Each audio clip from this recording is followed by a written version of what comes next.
تمرین شماره 8 بیشتر بعد شور از ساخته های علی اکبر خان شهنازی. کوکی که کتاب خواسته ازمون میلاد رسول هست و اینکه توی ویدیو هم با هم کوک اجرا میکنیم. فای سوری و سی کرون داریم. دو ضربی هست با سرعت پایین میزنیم، بعد که تو دست افتاد ذره ذره سرعت رو ببریم بالاتر. هر چنگ رو برابر یک شماره قرار میدیم. 1 2 3 4 1 2 3 4 1 2 3 4 2 3 4 تکرار دو تا میزان 2 3 4 تکرار طولانی نمیزنیم که حجم ویدیو زیاد نشه.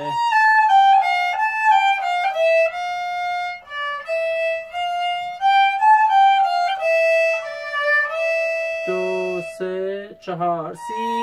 دوی که 5 گذاشته از مچ کمکش میکنیم بیاد دو، دوباره برمیگردیم بالا. پس میشه سی دو سی لا سول فا سول ره می فا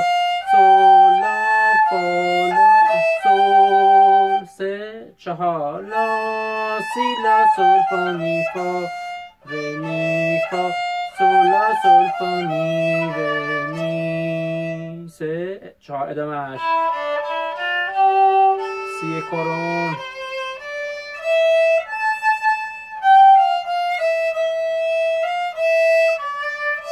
2 3 4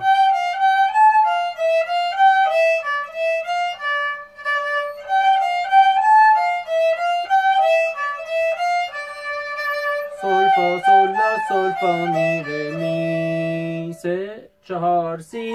لا لا سول سول فا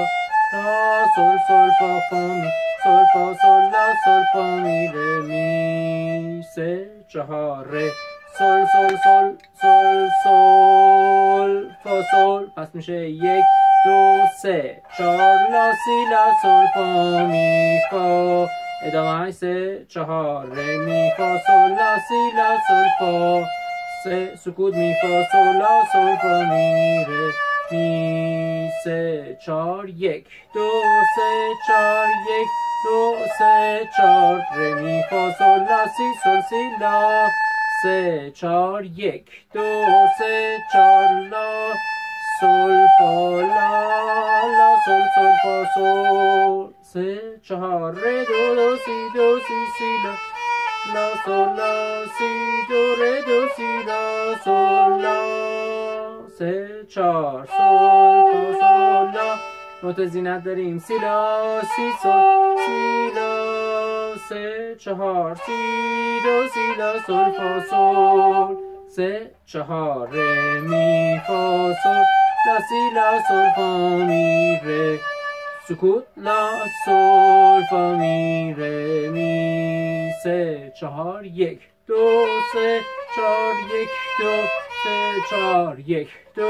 3 4 1 2 3 4 1 2 3 4 1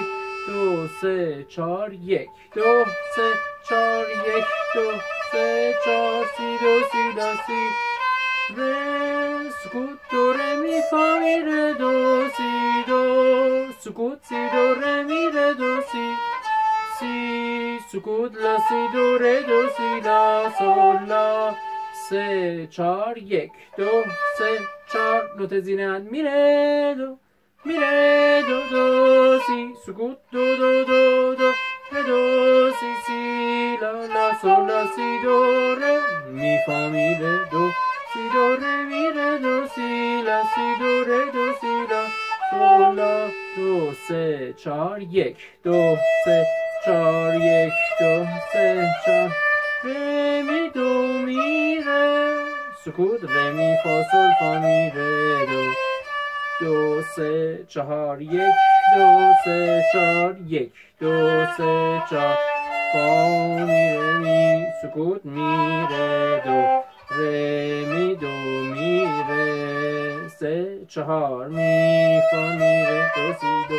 2 3 4 سی لا سی دو ره 3 4 می ره دو سی دو لا ره دو سی لا سی سول دو سی لا سول لا ره لا سکوت لا دو سی لا سول فا سول سکوت ره می فا سول لا، سکوت سول سی لا سول فا می فا، سکوت لا سول فا می ره می لا می. با سرعت پایین حتما شروع به نواختن کنین. بعد که تو دست از ذهنتون جا افتاد ذره ذره سرعت رو ببرین بالاتر.